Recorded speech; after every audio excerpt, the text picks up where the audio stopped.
పోతే ఎవరు కూడా రాజకీయాలు మాట్లాడరు. కానీ నిన్న ఈయన పవన్ కళ్యాణ్ అడిగిపోయినాడన్నా, నాకు రాజకీయాలు అంటే పెద్దగా ఇంట్రెస్ట్ లేదు,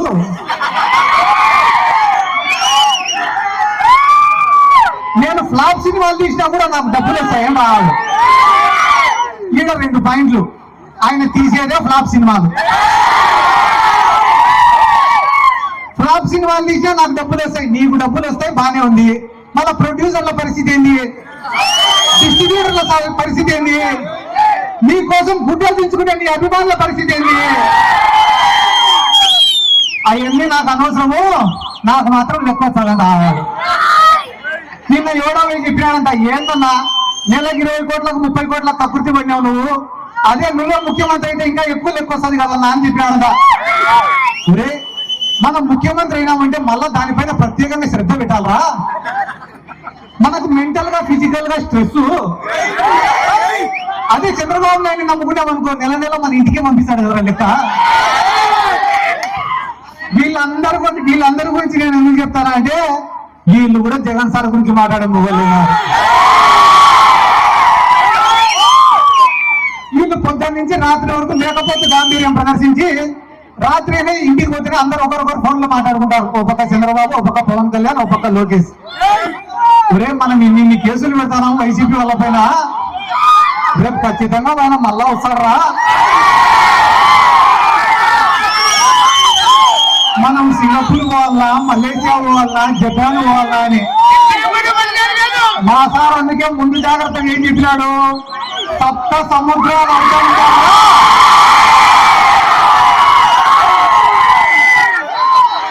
100% మళ్ళా వెనక్కి పిలిపించుకొని వస్తా అని చెప్పినాడు. ఈ 18 నెలల్లో వైఎస్ఆర్ కాంగ్రెస్ పార్టీ సాధించిన విజయం ఏమరా అంటే, 11 సీట్లు వచ్చిన తర్వాత చాలా మంది, ఒరే మనకు అవసరమారా ఈ రాజకీయాలు, ఎట్లా రా జగన్మోహన్ రెడ్డి అంటే తిరిగితే కేసులు పడతాయేమో అని చెప్పి చాలా మంది భయపడినారు. కానీ 18 నెలల తర్వాత ఈ రోజు గ్రామాలలో పరిస్థితి ఎట్లుందిరా అంటే, ఒరే మనం కూడా 2-3 నెలలు జైలుకు వేసే తప్ప జగన్మోహన్ రెడ్డి దృష్టిలో మనం పడేటట్టుందా. కాబట్టి దేనికైనా సిద్ధం కానీ జగన్మోహన్ రెడ్డిని మళ్ళా ఒకసారి నేను ఇదే వేదిక నుంచి మన నాయకుడు జగన్మోహన్ రెడ్డి గారికి కూడా ఒక రిక్వెస్ట్ చేస్తానా, సార్ మనమేం ప్రతిపక్షాలను తొక్కాల్సిన అవసరం లే, వాళ్ళపైన కేసులు పెట్టాల్సిన అవసరం లే, వాళ్ళని ఇబ్బంది పెట్టాల్సిన అవసరం కూడా లేదు సార్. మీరు ఏం ప్రణాళిక రూపొందించుకుంటారో రూపొందించుకోండి సార్. ఒక 10 సంవత్సరాలు మన గవర్నమెంట్ ఉండేలాగా చూడండి సార్. మీరు చేసే మంచి పనులు చేసుకుంటా 10 సంవత్సరాల అధికారంలో ఉండండి సార్. మీరు అనుకుంటా అంటే ఈ ప్రతిపక్షాలన్నీ కూడా ఫామ్ హౌస్ లకు పరిమితం అవుతాయని చెప్పి ఈ సందర్భంగా నేను తెలియజేసుకుంటూ, నేను మరొకసారి చెప్తానన్నా, చేసిన మంచి ఎప్పటికి కూడా ప్రజలు మర్చిపోరు. మనం చేసే కష్టాన్ని కూడా ప్రజలు ఎప్పుడు కూడా గుర్తు పెట్టుకుంటారు. ఈ రోజు జగన్మోహన్ రెడ్డి గారికి ఆయన చేసిన మంచి శ్రీరామ రక్షని కూడా ఈ సందర్భంగా నేను తెలియజేసుకుంటూ, ఈ రోజు సంక్రాంతికి పట్టణాల నుంచి అందరూ పల్లెలోకి వస్తున్నారు. కానీ పల్లెలలో ఏ రైతు ముఖంలో కూడా సంతోషం లేదు. ఎందుకంటే ఏ పంటకు కూడా రేటు లేదు. ఒకనొక సందర్భంలో మా నందికొట్కూరు నియోజకవర్గంలో మొక్కజొన్న కొనుగోలు కేంద్రాలు పెట్టాడు జగన్ సార్. పెడితే ఐకేపీ సెంటర్ల ద్వారా, సొసైటీల ద్వారా, మార్కెట్ యార్డ్ ద్వారా కొన్ని 100 లారీలతో మేము కొనుగోలు చేసినాం మొక్కజొన్నని. మాకు అర్ధరాత్రి ఫోన్లు రైతుల దగ్గర నుంచి, అన్నా మా ఊర్లో గొన సంచులు రాలే, మా ఊర్లో పులికోసాలు రాలే, మా ఊరికి లారీలు రాలే, 24 గంటలు మాకు ఇయ్యే ఫోన్లే. ఒక తెలుగుదేశం కూడా వచ్చినాడు, దేనికన్నా మీరు ఇంత ఇబ్బంది పెడతారు, అదే మా గవర్నమెంట్ ఉంటే కన్నా ఇంత ఇబ్బంది పడాల్సిన అవసరం లే, మేము చాలా నీట్ గా డీల్ చేస్తాం దీన్ని అన్నాడు. ఒరే, ఇన్ని టన్నుల మేము కొంటాం మొక్కజొన్న, మేమే సేఫ్ గా డీల్ చేయలేకుండా నువ్వు ఎట్లా డీల్ చేస్తావా అంటే, మాకు ఓటేస్తే చెప్తామన్నా మేము అన్నాడు. సరేలే అని మా ఊరోళ్ళు నమ్మి టీడీపీ ఓటేసినారు. చూసాం ఎట్లా కొంటాడో వీడు మొక్కజొన్న, బాగా డీల్ చేస్తా అన్నాడు, బాగా డీల్ చేస్తా అన్నాడు అని. మొక్కజొన్న పంట చేతికి వచ్చింది.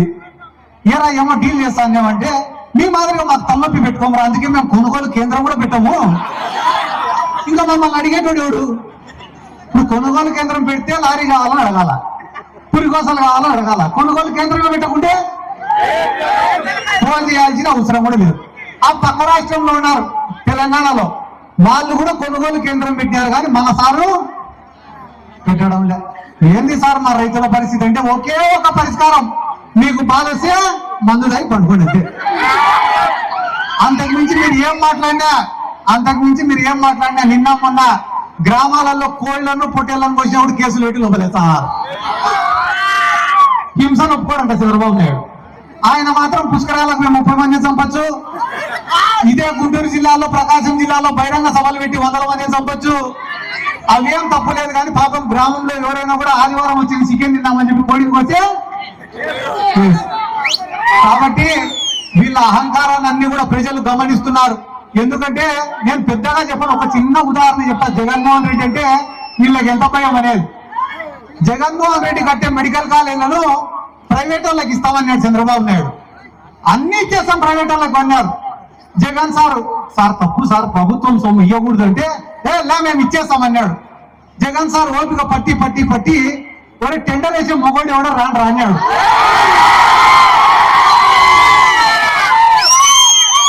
అసలు చంద్రబాబు నాయుడు మానం జాతీయ స్థాయిలో పోయింది. వాటిని ప్రైవేట్ పరం చేయాలని టెండర్ వేస్తే కనీసం ఇంట్లో పనిచేసేటోడు కూడా పోలేక టెండర్ వేసేదానికి. పాపం తలకాయ ఎక్కడ పెట్టుకోవాలో తెలియక మళ్ళా ఈరోజు సంక్రాంతి సంబరాలు ఏంటన్నది ఆవకాయ, ఏంటది అమరావతి ఆవకాయ, లాస్ట్ వాళ్ళకి మిగిలినది ఆవకాయ తొక్కే. కాబట్టి ఈ రోజు మా గ్రామాలలో కూడా కొన్ని 100 కోట్లు ఖర్చు పెట్టి జగన్మోహన్ రెడ్డి గారి నాయకత్వంలో అభివృద్ధి పనులు, సంక్షేమ పనులు చేసినాం. అన్ని చేసినా కూడా తెలుగుదేశం వాళ్ళు చేసే తప్పుడు ప్రచారాలను తిప్పి కొట్టలేక 11 సీట్లకు పడిపోయినాం. ఈ రోజు 18 నెలలు కాకముందే ప్రతి గ్రామంలో ఉండే రైతులు గాని, సామాన్యులు గాని, విద్యార్థులు గాని, మహిళలు గాని ఆయన చేసిన మంచిని గమనిస్తున్నారు. అరే సంక్రాంతి వచ్చింది, జగన్మోహన్ రెడ్డి ఉండింటే మన అందరి అకౌంట్లలో కూడా డబ్బులు ఉన్నాయి కదరా, ఈ రోజు అందరి అకౌంట్లు కూడా ఖాళీగా పడి ఉన్నాయంటే దానికి కారణం ఈ చంద్రబాబు నాయుడే కదరా అని చెప్పి బాధపడుతున్నారు. కాబట్టి ఇటువంటి తరుణంలో అన్నా చంద్రశేఖర్ అన్న వచ్చి ఫోటోలు దిగిన వాళ్ళందరినీ కోటేసినా గెలుస్తా ఉన్నా. మళ్ళా వైఎస్ఆర్ కాంగ్రెస్ పార్టీకి 11 సీట్లు వచ్చినప్పుడే నిన్న 5,000 ఓట్లతో గెలిపించినారు.